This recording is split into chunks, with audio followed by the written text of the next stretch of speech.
Okay. All right. So my name is Anna Eglund. I'm the graduate coordinator for civil and environmental engineering.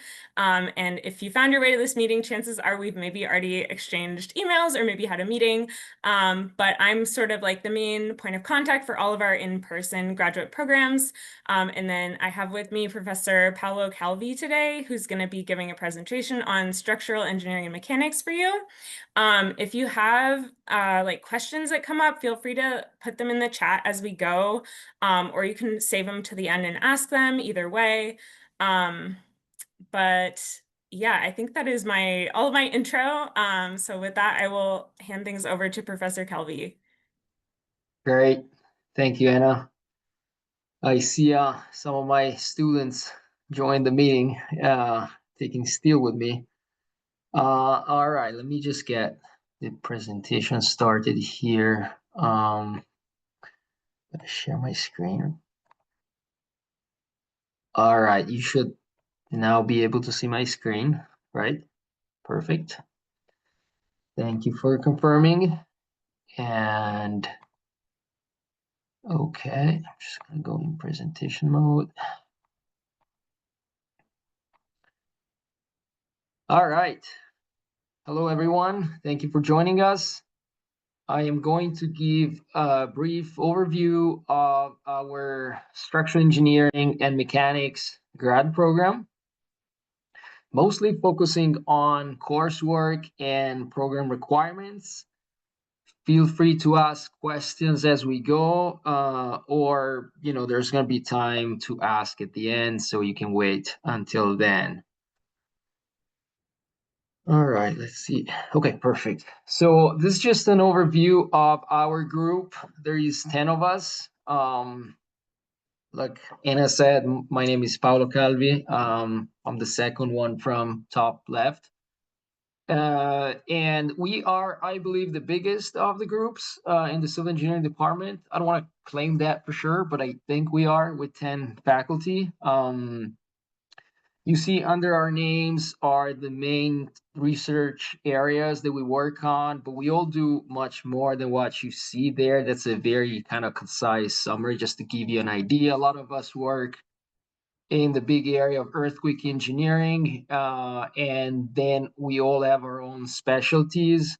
We then have Richard Weeb that does something kind of different than the rest of us. He works in areas closely related to aerospace engineering as well as traditional engineering. And we have Mike Motley that does fluid structure interaction, which is kind of unique for a traditional structural group.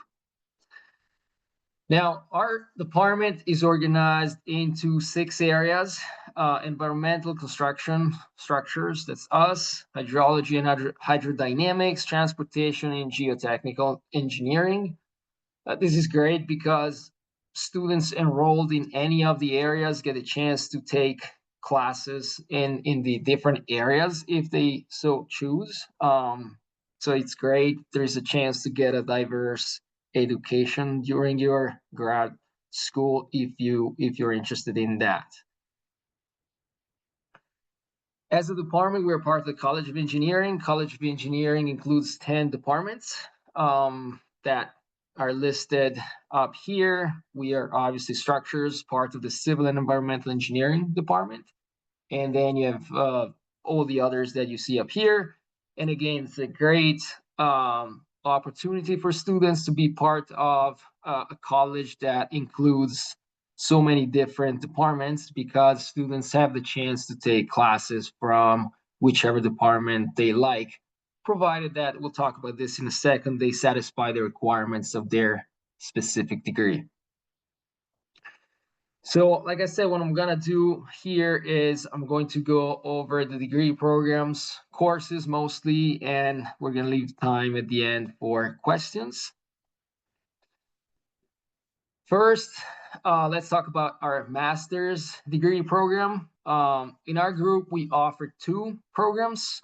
One is the professional master's program that you see kind of briefly described on the left, and the other one is the research or thesis-based master program The main difference, as the title says, is that the one on the left is intended more for students that desire to finish more rapidly and go straight to work in industry. Whereas the research program, the thesis-based program, is for students that are interested in working on a research project and potentially stay on for PhD. The number of credits that both programs require is 42 as things stand. In the professional master program, typically these 42 credits are satisfied by taking classes only, with the opportunity to take 3 credits from an individual study, which is essentially a very short research project that students can work on with an advisor. Whereas the research program also requires 42 credits, but only 33 of those come from taking classes. The other 9 are from the research, the thesis that students are required to submit at the end of their degree. Now, it's unusual, but I mean, not so unusual. I guess it's less common, but there is a chance to switch between tracks. The most common thing that I've seen happening is people enrolled in a professional master program switching over to the research program later on after 1 or 2 quarters. And more rarely, we have also seen people that initially are enrolled in the research program switching back to the professional master program just because they prefer to get it done more rapidly and get to work. Maybe they realize they don't like research as much as they thought. And so that has happened very rarely, but has happened in the past. Now, I'll talk about how long it takes to complete the 2 degrees later, but like I said, one is the professional master program is typically requires less time than the research program. We also offer a PhD program that students can enroll after they complete their master. Typically, rarely we admit students to our thesis master and then they decide to switch to PhD without getting the master degree. That's a possibility as well, but more commonly, students first do their master's and then enroll in their PhD. PhD has a number of requirements. The first one is that students need to find an advisor and a project to work on. It's typically a very demanding and involved project that goes on for 4 to 5 years. So it's a pretty long commitment. And there are a series of steps that students have to go through. The first one is taking the qualifying exam, which is a test that usually happens after a year, after students have completed coursework. Students have to take this exam. It goes on for the entire day, morning and afternoon of a selected day. And all of us in the group ask questions. It's a written exam. There are usually 4 to 5 analytical questions in the morning, 4 to 5 analytical design questions in the afternoon. And so basically, students get tested on every subject, I guess fundamental subject of structural engineering. And they have to pass that exam to continue on with their PhD. Once that is done, after a year or so, students usually take the general exam, which is a a presentation of the work they've done up to that point in front of a committee of professors that evaluate their work up to date and make suggestions on possible directions, future directions. And at the very end, once the work is done, there's the dissertation. So students have to write up a thesis and also present in front of a committee that will either pass them or fail them. At that point, if students have made it all the way to the final examination, there's usually not any concern about not passing, right? Otherwise, students don't get admitted to that final examination in the first place.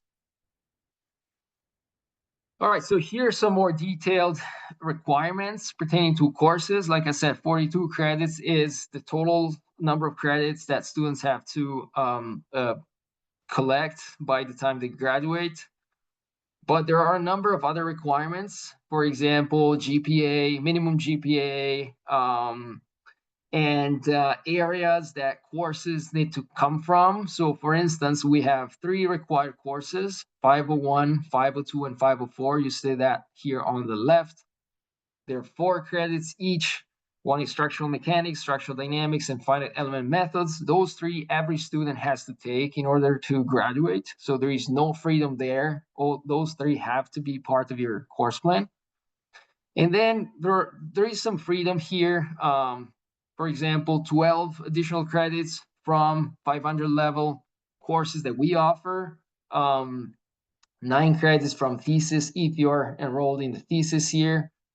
And it says here 18 potential credits from so-called elective classes that partially will come from courses we offer as a group, courses from the department, or courses from outside the department.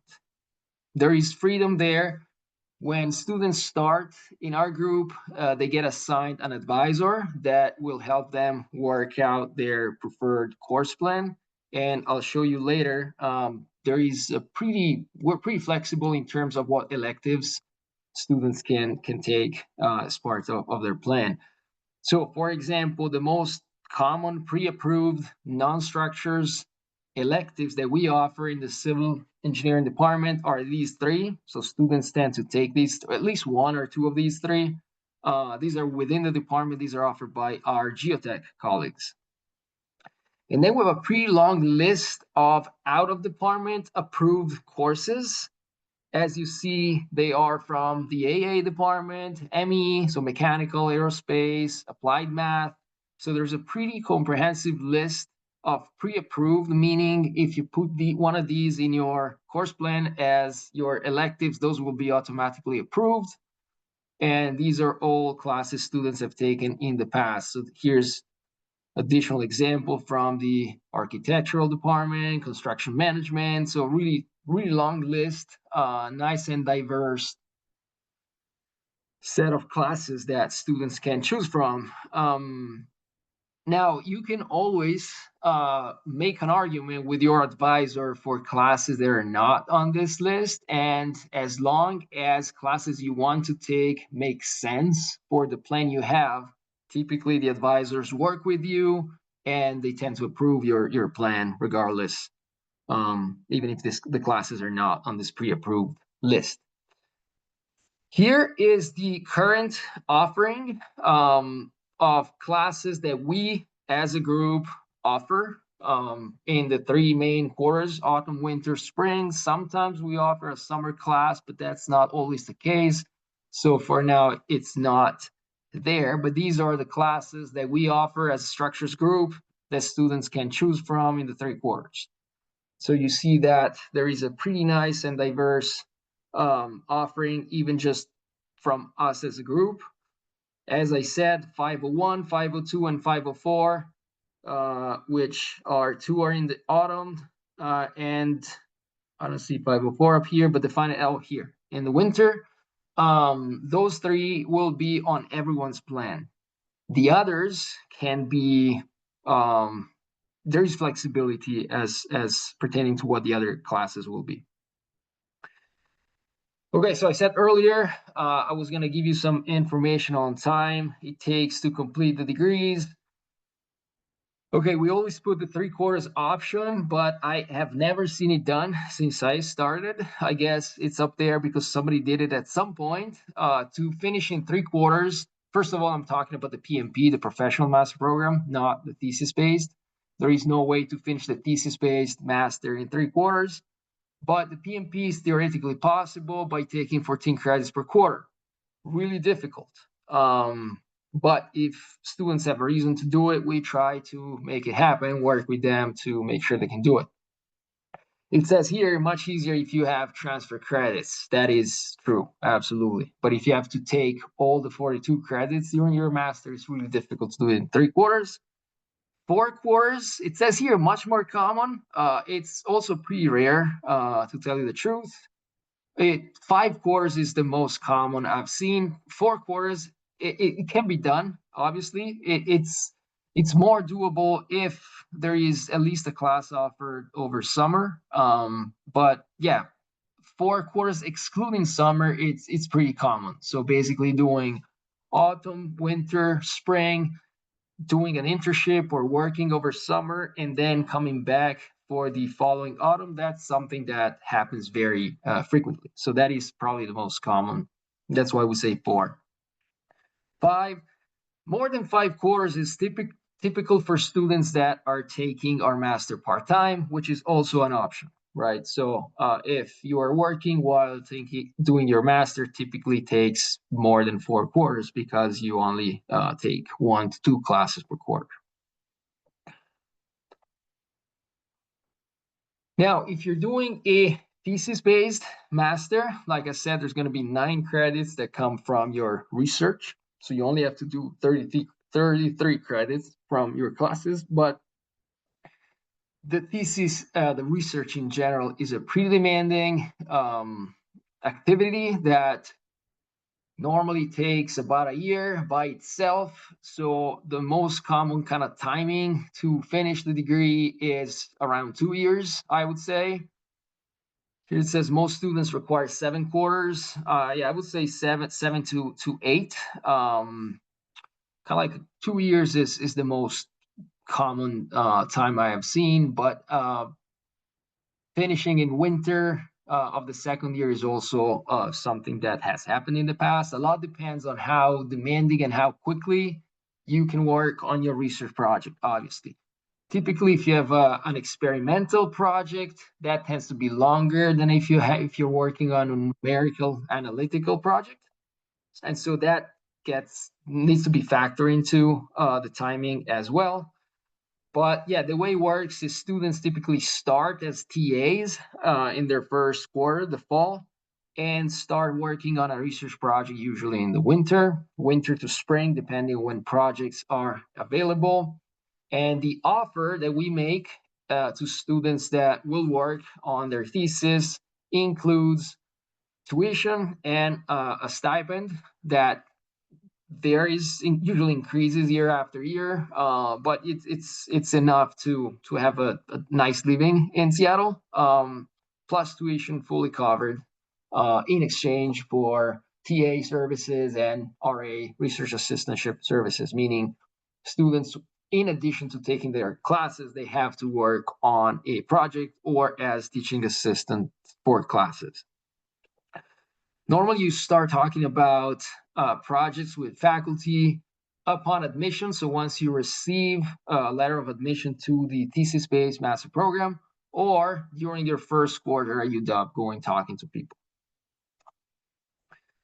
All right, so here's again the list of courses we offer as a group. So this is offered in our department, specifically from us, the 10 of us that you saw at the beginning. It's just divided up into structural analysis and structural design classes, and they're kind of nicely distributed. So there is always you always have options.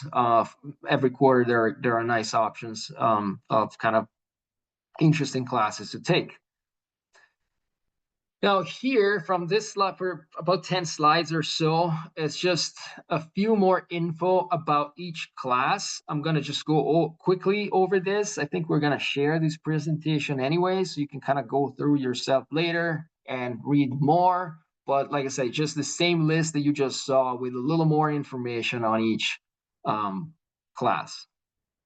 And you can see in every slide, you can see the instructor that normally teaches this class, even though we rotate a bit over the years. So structural mechanics, usually Professor Weeb in the fall. Structural dynamics, typically my class, although Professor Modley has also taught the class recently. But I'm doing dynamics this year, for instance. This is also in the fall. Used to be in the winter. We moved it to the fall because it seems to work out better that way for students. 504, typically Professor Molly teaches this class. We have engineering computing, Professor McKenzie.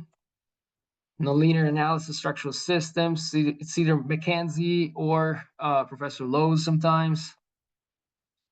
Stability, it's offered every other year, not every year, but It's again a class that's offered by Professor Mackenzie or Professor Weeb, depending on what the rotation says for that year. 508, material modeling is also a class that is not offered every year. It tends to be offered every other year in the winter. This is offered by Professor Arduino. He's from the Geotech group, but collaborates with us on both teaching and research. Advanced Reinforced Concrete is Professor Eberhard. You can read more about the class later. This is again a class offered in the autumn. Precess Concrete Design in the winter by Professor Stanton. Advanced Structural Systems, Professor Tonstad in spring normally. And Advanced Steel Design, another very interesting class, Professor Stanton in the winter. So a lot of these classes are offered simultaneously. You may want to stick around for an additional quarter the next year if you're interested in taking classes and you were taking too many in the first year. That's always an option to kind of take, we call them wraparound classes. So these are all classes that are offered every year. So you get a chance to enroll without having to wait. Then we have the fundamental of earthquake engineering class now it's in the winter, Professor Tonstad again. And in the spring, I teach the seismic design of structural systems class. This used to be offered as a summer class before, now it's moved to the spring. So we have a series of earthquake engineering classes that includes 3 classes plus structural dynamics, right? So it's structural dynamics, you take it as you show up in the fall, and then you take the fundamentals of earthquake engineering with Professor Tonstad, and then seismic design class with me. And then there is the wraparound class, the advanced topics in earthquake engineering with Professor Berman, which is in the fall, but this is taken the second year. This is for second year master students. Wind engineering design, this is a sort of a new class that Professor Motley is developing for spring. And we always had a wind engineering class offered by Professor Reed, who recently retired. And so Professor Motley is planning to revamp this class and combine it with a kind of a fluid structure interaction as well as wind class, because a lot of the physics phenomena are common to the 2 types of loads, wind and fluid. So that's what's coming up. And brief engineering is currently the only class that is offered by an outside instructor. There's someone working in industry, so it's a great person to teach bridge design. He's a bridge designer. So he designs real bridges and teaches this class in the spring. Possibly we're going to move it to winter next year. It's still unclear, but it will be offered either in spring or winter. Now, you are all students that are all in our program are all encouraged to take electives from other disciplines. As I said at the beginning, the most common areas are infrastructure construction, reinforced concrete, energy and environment, geotech, hydrodynamics, introduction to wind, advanced foundations engineering, and geohazards, right? So these are all areas that we encourage students to take classes from. But as we kind of hinted at earlier, there are lots of pre-approved classes in the mechanical engineering, aerospace engineering, material science and engineering departments that you can pick from, both practical and design-oriented classes, as well as very theoretical, numerical, analytical, that we don't offer, but other departments do a great job of. Classes from the architectural department and construction management are also very popular. Pretty much consider that any class that is a 500 level course tends to be approved with no discussion whatsoever. 400 level classes from our department are not typically accepted or not typically counted towards graduation, I should say. You can always take them if you feel like, for example, you want to take a senior level concrete class before taking the advanced grad class. That is totally fine, but the senior level class will not count towards your degree. So you can take the class, but the credits will not count towards those 42 credits that we talked about in the beginning. But anyways, back to kind of the rules. The rule of thumb is if it's a 500 level class, tends to count. If it's a 400 level, there may be some discussion, at least kind of you may be asked to explain why you think that's a good class for your future, for your career. And 300 level classes and below are never accepted, never counted towards your graduation. Pretty popular also classes from the applied math department. These are more typical for students enrolled in PhD or in the thesis-based master program. So some just quick reasons to why someone should decide to enroll in our grad program at UW. Well, first, we have a very active and diverse research program. So if you're interested in research, it's a great place to be. We have ties to local agencies such DOTs, Sound Transit, M9. We have projects funded at the national level and international level as well. We have next a group of excellent teachers, two of which received the Distinguished Teaching Award, which is kind of the most prestigious award at UW pertaining to teaching. Our group is extremely well connected with local industry. We have career fairs, lunch and learn seminars, and so on. So it's a kind of a great bridge to a job. And growth in Seattle provides professional advantages since employment in our area at least is increasing. There's a lot of cool projects happening in the Seattle area, Washington State, but mostly Seattle area in general. And so those are all great reasons to get a master in structural engineering. Our students tend to end up working in some of the main firms around the Seattle area. For example, KPFF, who was responsible for designing the 520 floating bridge, for instance. So really cool and advanced, kind of pushing the envelope type of projects. MKA, a lot of my former students are at MKA. And I mean, there are countless of examples of projects that we could list, but just to name a few of the firms that our students tend to be hired at after graduating with either a PMP or a thesis-based master.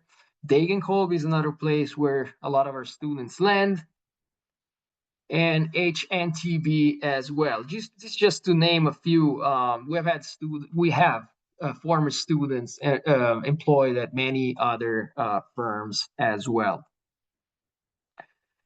Now, this is a little outdated.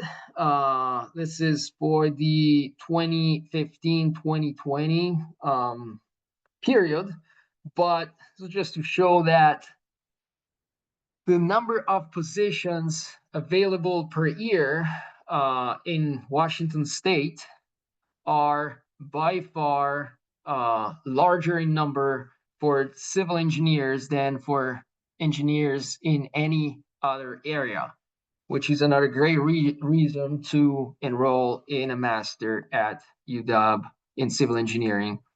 Obviously, this includes all of the areas, not just structures, right? But structures make up a pretty significant fraction of that. All right. Obviously, another reason to enroll at UW in our master program is that Seattle is a great place just to leave and forget about work for a while and enjoy everything that the city and the surroundings have to offer. So that's another important reason to potentially pick our program as the graduate program that you decide to go for.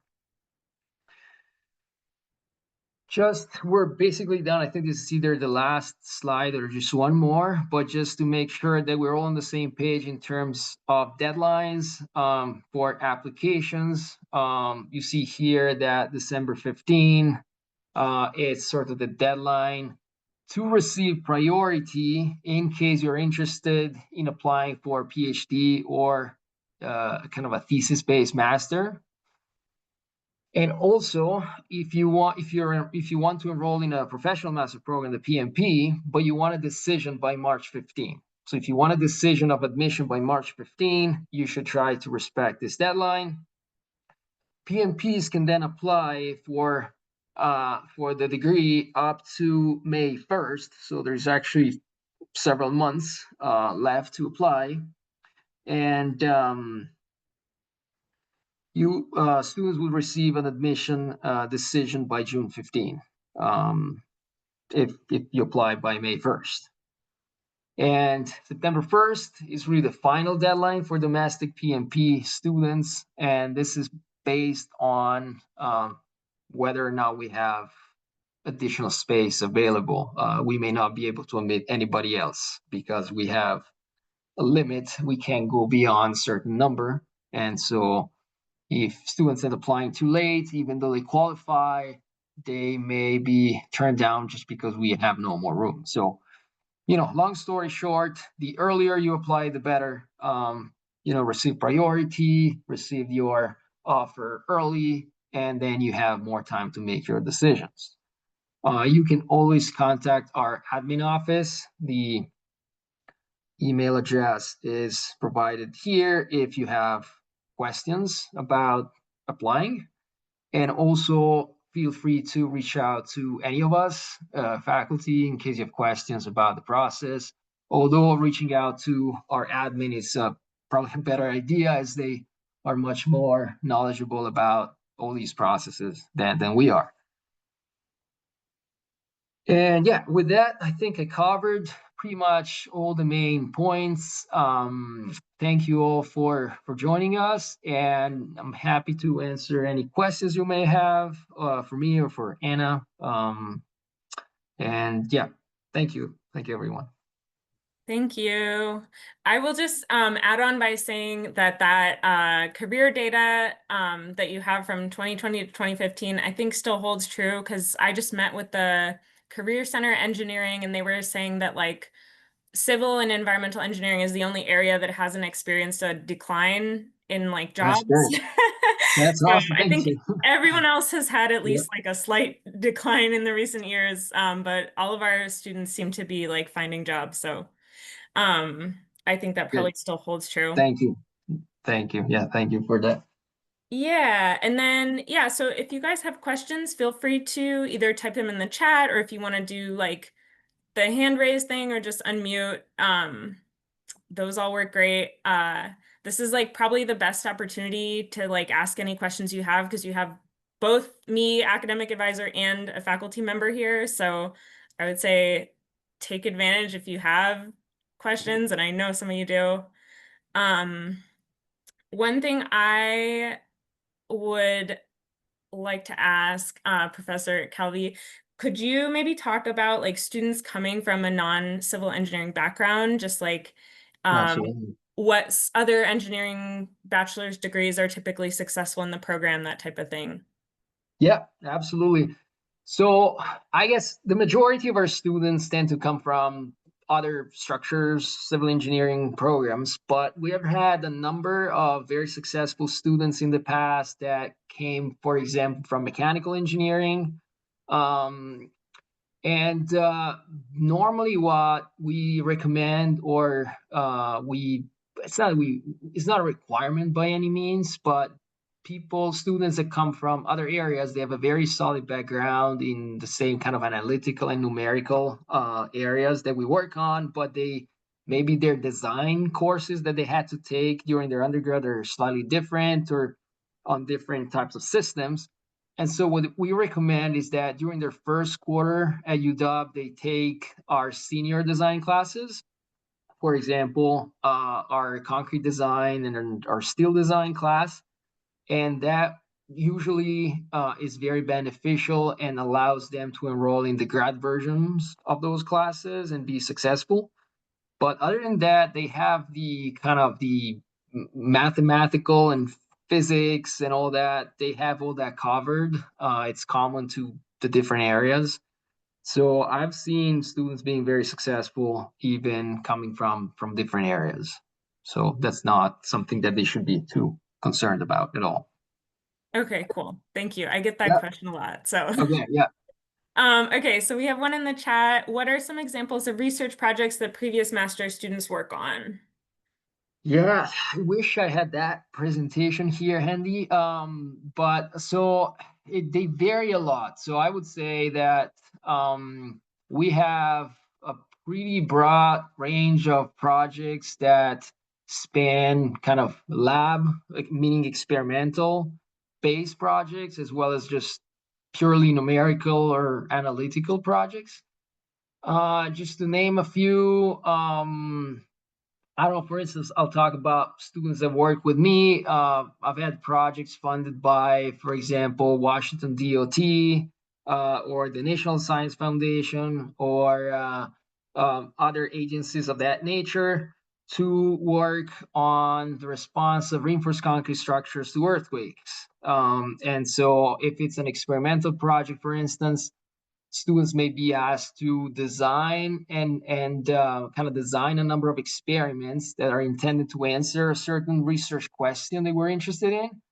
And then they're responsible for building the specimens in our lab and working with our technician to run the tests, collect the data, and then use the data collected to kind of draw some conclusions on whatever the research question was. So elements that get tested in our lab span from columns to panels, slabs, steel braces, steel frames, all kinds of systems that we want to learn about and potentially improve, right? So the goal is generally to improve the way we design things, to improve the way we analyze structures. And yeah, earthquakes is kind of, I guess, the main hazard that our group works on. But like I said, we have faculty that work on tsunami related hazard, for instance, fire hazard. And so we're kind of becoming more multi-hazard with time, although kind of earthquakes remains our core business, I guess. Yeah, wasn't there was like a group of students who flew out to Florida after one of the hurricanes, I think, with Yes. the Rapid Right. Lab. Yeah. Yeah. Yeah. Yeah. So that's another. Yeah, it's a great point. Thanks. Yeah. So we have the Rapid facility that essentially has a lot of cool tools that are meant to acquire data after natural disasters, and so we have students that fly out with all these drones and lidars after there is an earthquake or a hurricane or a fire. They flew out after the LA fires, for instance, right? They acquired data after the fires. And yeah, the goal is always to kind of improve, make our community more resilient as a kind of a general idea, I guess. And yeah, I mean, the specifics, I can provide examples. Maybe I can send you, Anna, some very brief PowerPoint that can be made available to students if they want to look at the specifics of the different projects. Yeah, for sure. And the other thing I would say, I guess, correct me if I'm wrong, but Sure. for the most part, students don't necessarily have to have their whole like research project figured out in the application, right? So yeah, in your statement of purpose, you can just talk more about like your research interests and your background, and you don't necessarily have to come up with like a full proposal. Exactly. Yes. Yeah, so the way we do it as a group, this is specific to us. I know other groups do it differently, but we tend to admit students, research students as a group. And so we don't pair students with advisors and project from the beginning. We basically count how many projects we have between all of us. Say we have 10 projects between all of us. So we're going to admit 10 research students. And then once they're in, we talk to all of them. They get a chance to talk to all of us, and we try to pair to find kind of the best pairing between students, advisors, and projects. And so, yeah, when they apply, normally they just say maybe just kind of like the broad area they're interested in. If somebody says in their statement, I like to work on aerospace related topics, I mean, that kind of, they tend to work with Richard Weeb then because he's the one that does research in that area. But others that are more kind of broad, they say, I like earthquake engineering, concrete, then they could work with me or Stanton or Travis Donstad. So that's something that happens later, like you said. So, yeah. Awesome. What other questions do you guys have?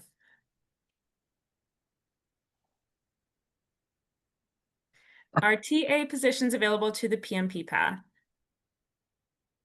Okay, so I want to say yes, but priority is given to thesis students just because they are promised financial support when they're admitted.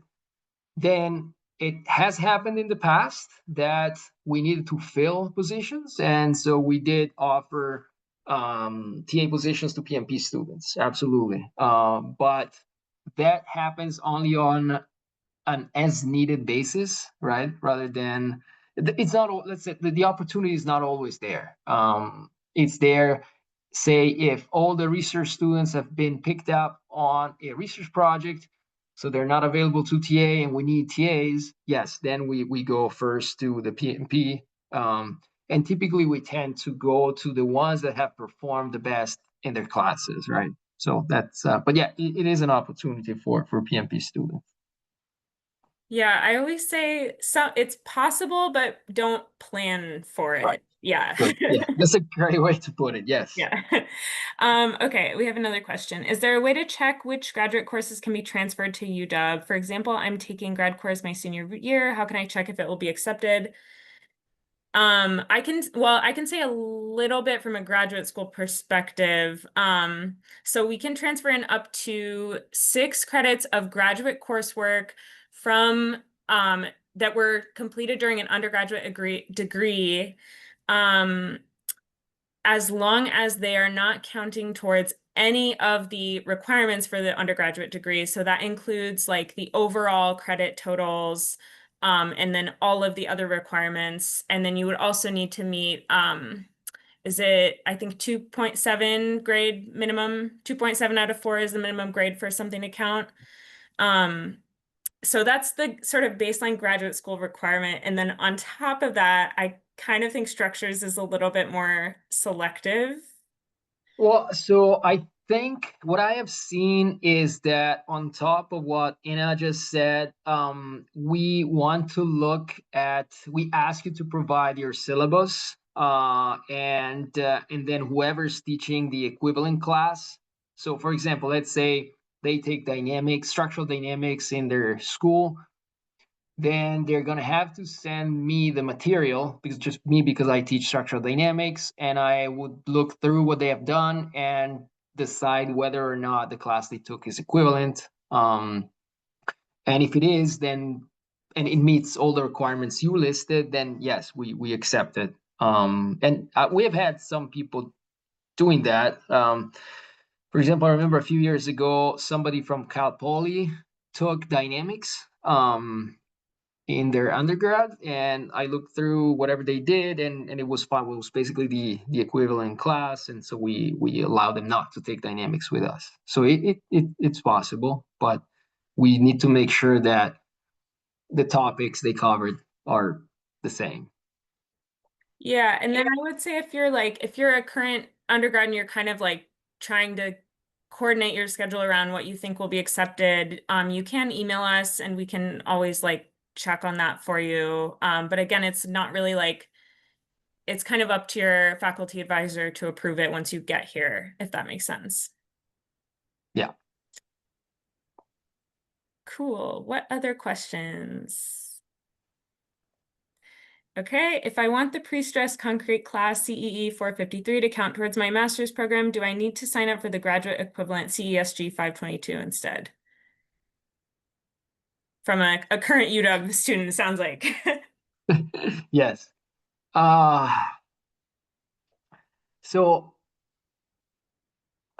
I honestly don't think the two classes are different at all. I mean, I think they're just um what's the word, like cross, not cross listed, double listed, or both as grad and undergrad, but effectively it's the same class. I don't think John makes it different for, as far as I know, even though the pre-stress concrete class, but correct me if I'm wrong, but it's 522 and 453.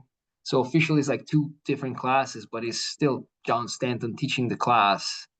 And I think he teaches the exact same thing to everybody. I don't know if he has different requirements different homework assignments, different. I don't think so. Yeah, But yeah, I would say in response to that question, the answer is probably yes, but let's right. email us and maybe we'll check with Professor Berman. Yeah, I think yeah, he was saying like, yeah, he had specific classes he wanted to allow. yeah. No, but yeah, I think it makes sense if you want the class to count towards your master and not towards your undergrad graduation, then yeah, just select the grad version. And that will count because that is the class you would take as a master student. So Yeah. Okay, is the 4+ program applicable to the structures PMP or do we need to do the whole application? So I can answer this one. And just to clarify, because it's not on our website, the 4+ program is something we're doing for current University of Washington undergrads, where we kind of streamline the PMP and remove some of the requirements if they meet a certain GPA requirement. So it is applicable to the structures PMP, and so we waive the letters of recommendation, the statement of purpose, and anything else. You're pretty much just uploading your unofficial transcript, and then we'll pay the fee for you. And yeah, that's pretty much it. If you meet the 3.2 GPA, it's like an automatic admit. yeah, and they will receive a letter, right? Yeah, they will. Yeah. That's the way it was a few years ago when we started this. Yeah. We are, I guess the one thing I'll add, we are waiting until January to process the application fee and the admits for that, just because to sort of like make sure students maintain the minimum GPA through that first quarter of their senior year. Okay, if we are not accepted into the thesis master's program, are we also considered for a PMP position? Yes, yes. So if you qualify for a PMP, you will receive the letter of admission to the PMP program. So it's I forgot exactly what I had some language in one of the slides that I forgot to actually bring up. But yes, the answer is you are admitted to the PMP, provided that you satisfy the kind of our minimum requirements. Yeah, I think there's a little box on the application where you can check that you Yeah, would like to be considered for the PMP, if not accepted into the thesis program. right. Yeah, And it doesn't like checking the box doesn't affect your odds of being accepted to right. the thesis program. I get that question a lot. Exactly. So yeah, I think yeah, it's you're right. It's just like a little box where they say we have sometimes people that basically say, "Oh, if I don't get funded, I'm not coming," and so they don't check that box. But whoever checks Right. that box, they get admitted to the PMP. Right. Absolutely, yes. Cool. More questions?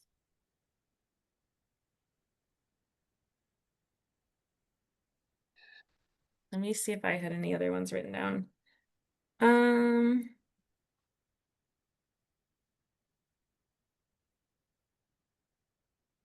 I think we kind of covered everything I had. Let's see. Is there anything else you wanted to add, Professor Calvi? No, I mean I think I covered most of what they need to know about coursework and requirements and so on. And yeah, I guess I should have prepared some examples of research projects. But unfortunately, I don't have anything here handy that I can kind of pull out and show. So yeah, maybe that's something we could make available later. You and I could chat and figure out whatever the best way to provide some examples of research projects they can look at. Yeah, definitely. And the other thing I always oh, we have more questions. Okay. The other thing I always recommend is for students to look on our website. There's Right. faculty pages. You can filter it Yeah. by structures, and then if you click on the faculty member's name, it'll take you off into their website, their lab, their publication. So that's another good idea or a good way to just like familiarize yourself with like what faculty are doing, and chances are there's probably research students working with them on those projects. Um, Ashlyn, do you want to ask a question? Oh, Oh, I was wondering how graduate program admission works for those maybe taking a gap year or two between their undergrad and their graduate program. Okay, yeah, we have a couple gap year questions. And then somebody else is also wondering about gap year between the undergrad and the 4+ program for the master's. So I will say for that one, you can still do the 4+ program if you take a gap year. Where also it's also available to recent grads, and it's kind of a new program. So, you know, I think it's sort of case by case basis. But if you're a few years out of undergrad, that's fine to do the 4+. Um, anything to add about gap years? In terms of ad admission or Yeah, like I guess I'm interpreting this question as like, is it harder for students to go into grad school oh, after a gap year? Does it affect your chances or something like that? no, I mean, it's something we have seen multiple times. We have someone every year kind of coming back from industry just because they want to maybe learn more, or maybe they want to get a better position at work that requires a master. So it's not uncommon at all to have people that work 1, 2, 3 years and then come back for a master. Sometimes they do it full time, sometimes they do a part-time master while keeping their job wherever they're at. So it does not hurt their chances of getting admitted. I assume we're talking about PMP, right? The professional master program.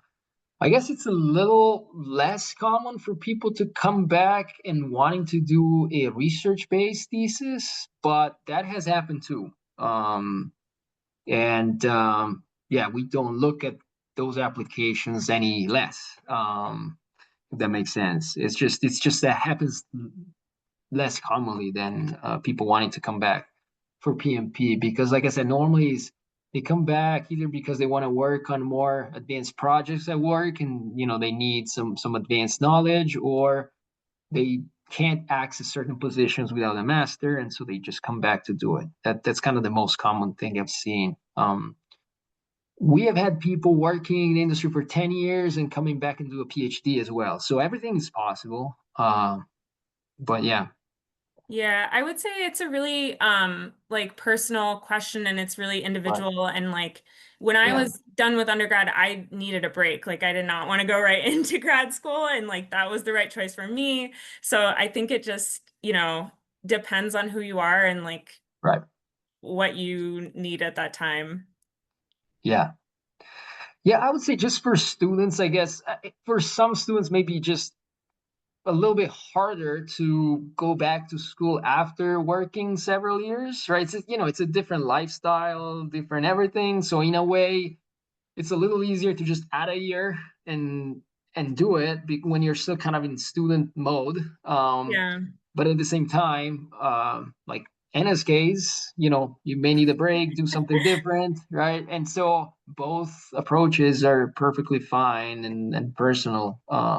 So yeah, I don't really have like a right answer here. It's kind of based on what you guys prefer. Yeah. Okay, another question. This might be our last question just so we can wrap up on time. How did you figure out you wanted to do research? So me personally, okay. So I grew up in Europe, and the system's different there. Pretty much anybody to graduate has to do a thesis, kind of a research project. It's a requirement for anybody when you graduate undergrad. They ask you to do a research project, work on a research project for 6 months. And so whether you want it or not, you like it or not, you got to do it. And so I got a chance to work on a research project I liked during the last 6 months of my undergrad. And so then decided to work a little bit over the summer, but then come back and do a kind of a thesis based, the equivalent of a thesis based master, and really liked that. And so then decided to continue on and do a PhD that I ended up doing in Canada. But yeah, I guess I was exposed to research kind of early on, and I like the aspect kind of figuring things out. And yeah, it was. that did it for me. But I have a lot of friends that don't like research at all, and so again, it's really personal.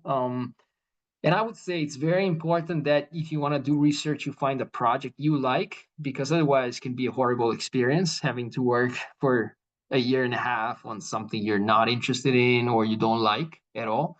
And that's one of the reasons why we prefer to admit students to the program first and then pair them up with projects, as opposed to make an offer that is kind of strictly related to a specific project that the student accepts just because maybe there is financial support related to that, but then it's not interested in the project. And that's not a good way to do things, in our opinion, right?